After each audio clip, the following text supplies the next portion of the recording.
I saw a video of Jeffrey Bezos talking about how Amazon went from about $100 a share to around $8 a share. And the stock went down 90-something%, yet they had raised all the money they needed, and the matrix for all their numbers internally, he was watching as the business was improving, more orders from customers, all the analytics of new customers in Amazon were taking place.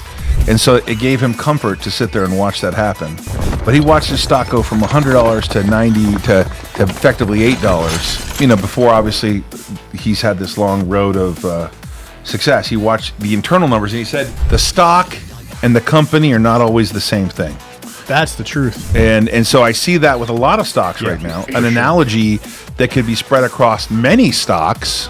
Sometimes it can be raining in the caboose, but the train can be way ahead up around the corner where it's sunlight, right? So train's way up here, the caboose is way back here. That's a good analogy. You like that analogy? Yeah, I like that Could be a lot. sunny up in the front of the train, raining in the back of the train. Today felt like I was in the back of the train. For sure.